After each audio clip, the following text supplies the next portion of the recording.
Hi, everybody. My name's Stacy Willson, and I am here to talk about disability in academia, not only with students, but also with professors who struggle with mental illness. And through my research, I pulled from a couple of different books and several journal articles. The books that I looked at were Life of the Mind Interrupted, which we read in class. And then I found one called Mad at School, Rhetorics of Mental Disability in Academic Life. And they were both very similar. They gave narratives of people who were in academia, whether it be a student or professor, and their struggle with mental illness, trying to keep their head above water so that they can get a higher education or be a professor. And that's what I'm going to be talking about most today, are the barriers that happen with people that have mental illness or disability. And the thing that came up the most was bipolar disorder, and how that can prevent people from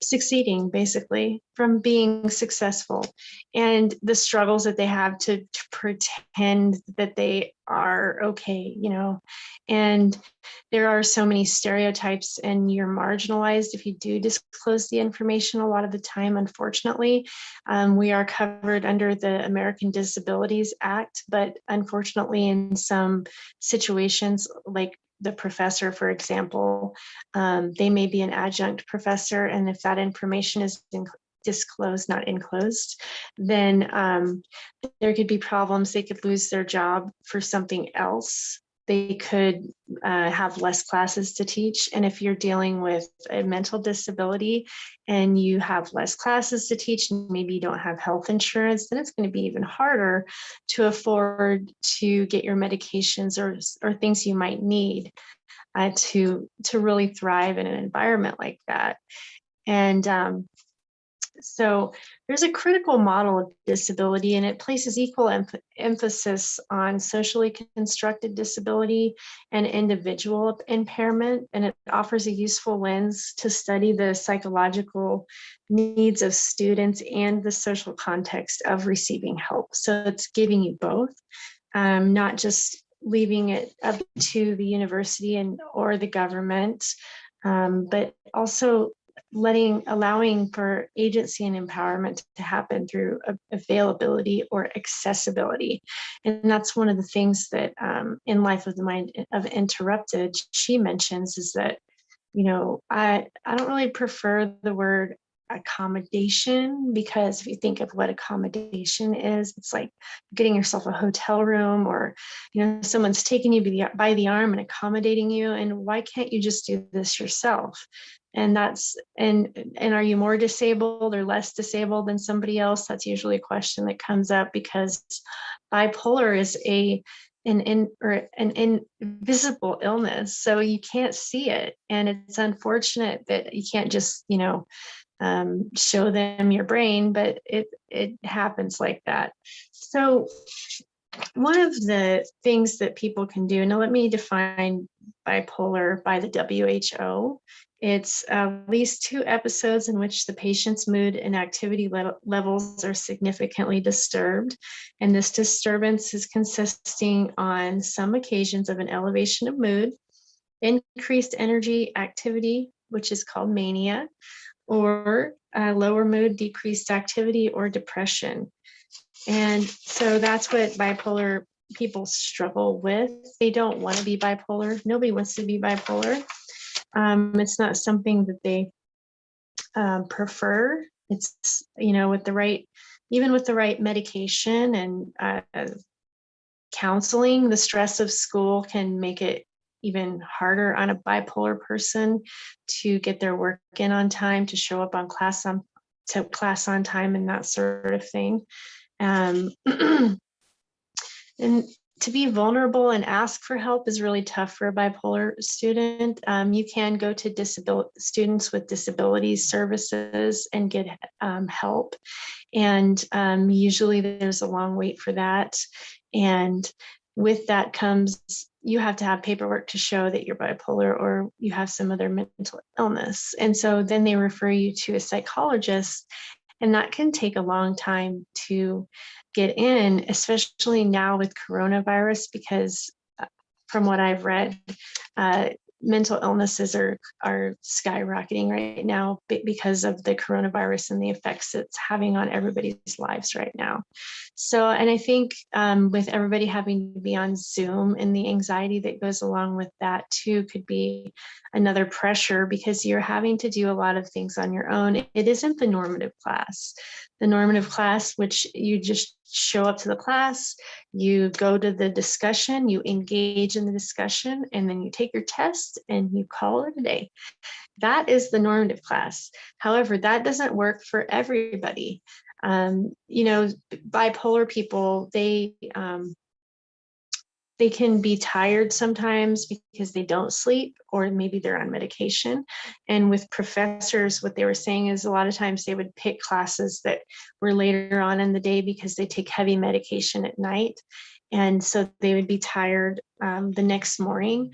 And so they really had to like cater their lives to try to do well. It can take a lot longer for someone that is bipolar to turn out an assignment, because they might have a couple bad days and then the assignment's due, and then, oh my, you know, it doesn't mean that they're not brilliant or that they don't have, that they can't do the work. That's not the case. In fact, people with mental disabilities can be an incredible asset to a team in a university setting.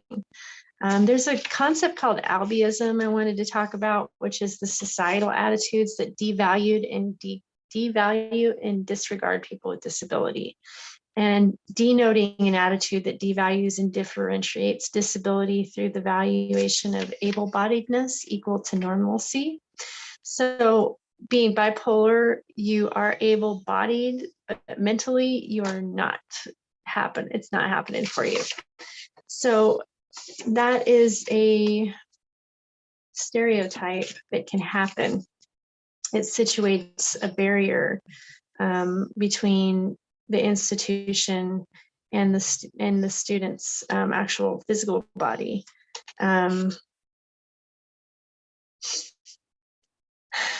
Most people choose to leave disability as a secret. They don't want anyone to know. They would prefer people just not know, and then that way they don't have any issues with the stigmatism or the stereotypes that come about from that. As far as a solution, well, I actually went to the University of Idaho Disability Services, and I got in right away, and they said, well, can you prove that you're disabled? And I said, yes, I have the paperwork, here you go.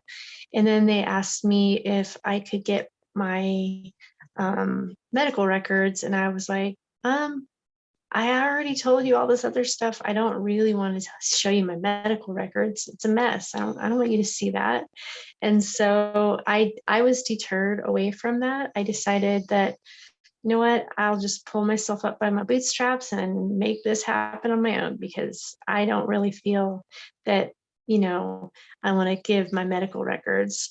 But if I did, then they would they would contact the professors and tell them that I have a disability and give me extensions on my assignments, which could be helpful, but then you just get behind and then you never get caught up. And that's what I thought. I said, you know what, whatever. And I think a lot of people get deterred in those situations. And then from the studies that I read, a lot of 86% of people drop out that have mental illness. And also solutions. So what are the solutions to these problems? We could look at this in a different light. One of the solutions is changing karyotic space. And what I mean by karyotic space is like groups, getting into groups. Karyotic space in a professor could mean a an academic conference. You're in with a bunch of people, and then you're going to a bar, and you're going to all these different little places with all these people, and that can spike up anxiety in some people, and actually even cause panic attacks if there's too many people in the room. And panic attacks cause dizziness and all these other physical things that happen. So they end up having to leave, and that can be kind of embarrassing. So they want to try to change the karyotic space and make it a more universal model for teaching and learning, so that the professors can get this information. And in fact, we should all have this information, because 1 in 5 people, according to the Mental Health Institute, actually have mental illness. So it's not like it's a new thing that we just discovered. It is a thing. It is something that a lot of people deal with. And so it's not just like, these few people these poor folks that are going to the university disability services, hoping that there's something that can help them through, because they want to get good grades, and they want to get that master's degree, and they want to get that PhD, but they have this mental disability that's just like a big, huge barrier to all of it. And it's sad. And so there's a universal design to learning set ideal to all learning styles. There's 10 different intelligences, possibly more from what I understand.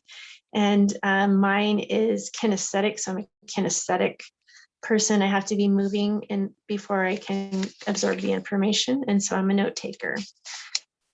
So it is rare for an instructor to offer information about karyotic space. You don't really hear about it, but there's a model called Courage to Teach, or CTT, which is a solution to deepen and broaden channels of access, alternative forms of communication, possibly disregarding the rule of attendance and doing more of an independent study with someone. They could do live or online, so that they don't have to do pressure of face-to-face. Use annotations on a basis of discussion, online, small group, large group, provide understanding and asking where they feel comfortable. Usually this is best at the very beginning in the syllabus that's printed out. Encourage students to develop their own styles. They could use Post-its, color code, do typed up notes, and be thoughtful of paraphrasing. It's a concept of revoicing or paraphrasing something that someone said. It's using evaluative language that can provide an avenue for a quiet student to enter the discussion, or it may be less stressful to paraphrase other words that come up in other comments. So basically enabling a voice for everybody in all walks of life, not just people with mental health disabilities, but other populations that are stigmatized as well. There's a lot of that going on today, and it's unfortunate because we're all human beings, and we all just want to have fun. We all just want to get our degrees and be successful, and that's it. And there are all these barriers that come along with that. So that's basically what I wanted to talk about today, was disabilities in academia. I thought it was really interesting that the 2 gals that wrote the books were actually professors previously, and they quit to write books and talk about these things. And if they're talked about more, then they become more of a normal, rather than what the normal is right now, which is kind of a gray area. I don't even know what normal is right now. And normal isn't really a good description for anything, really, because everything changes so quickly. So with that being said, I'm going to close this out, and thank you for listening, and have a